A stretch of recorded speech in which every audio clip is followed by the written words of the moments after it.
Welcome to the Bible in Slow English. Today's reading is 2 Chronicles 7.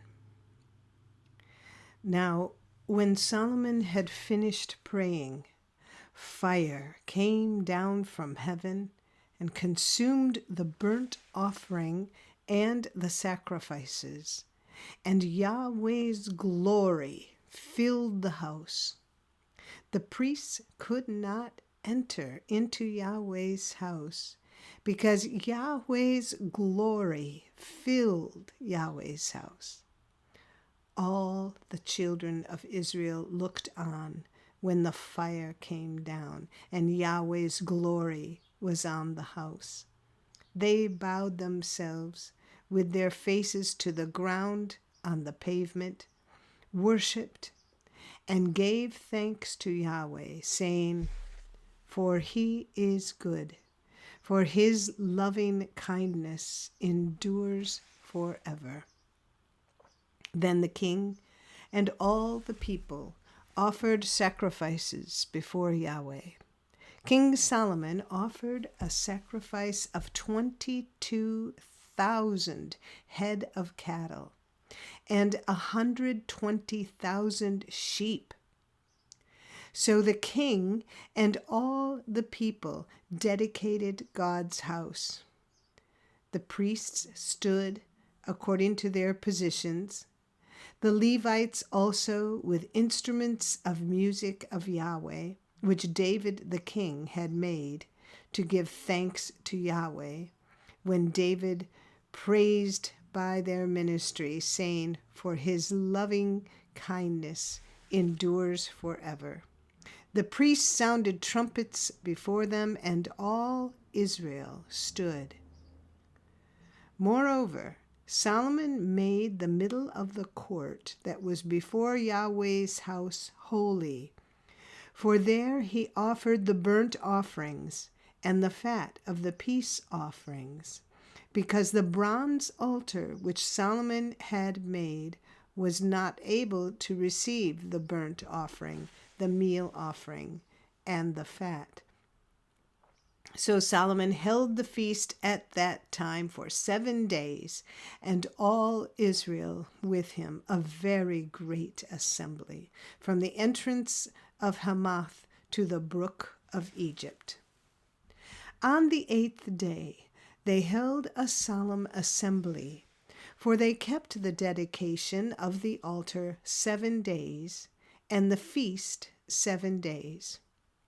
On the 23rd day of the 7th month, he sent the people away to their tents, joyful and glad of heart, for the goodness that Yahweh had shown to David, to Solomon, and to Israel his people.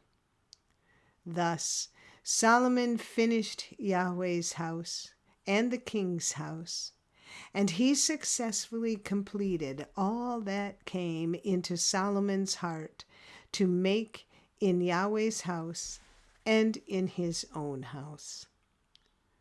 Then Yahweh appeared to Solomon by night and said to him, "I have heard your prayer and have chosen this place for myself for a house of sacrifice. If I shut up the sky so that there is no rain, or if I command the locust to devour the land, or if I send pestilence among my people, if my people who are called by my name will humble themselves, pray, seek my face, and turn from their wicked ways, then I will hear from heaven, will forgive their sin, and will heal their land. Now my eyes will be open, and my ears attentive to prayer that is made in this place. For now I have chosen and made this house holy, that my name may be there forever, and my eyes and my heart will be there perpetually. As for you, if you will walk before me as David your father walked, and do according to all that I have commanded you, and will keep my statutes and my ordinances, then I will establish the throne of your kingdom according as I covenanted with David your father, saying, there shall not fail you a man to be ruler in Israel.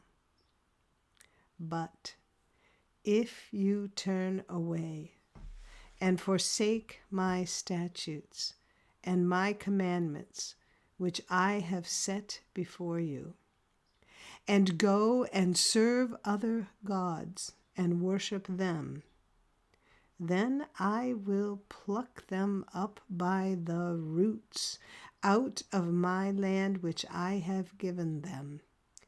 And this house, which I have made holy for my name, I will cast out of my sight, and I will make it a proverb and a byword among all peoples. This house, which is so high, everyone who passes by it will be astonished and say, why has Yahweh done this to this land and to this house? They shall answer, because they abandoned Yahweh, the God of their fathers, who brought them out of the land of Egypt, and took other gods, worshipped them, and served them. Therefore he has brought all this evil on them. This is the end of 2 Chronicles 7. Come again for the next chapter. And if you liked this podcast or found it interesting, please like us, subscribe, and share us with your friends. Thank you for listening to the Bible in Slow English. This is Janet Benish, your reader.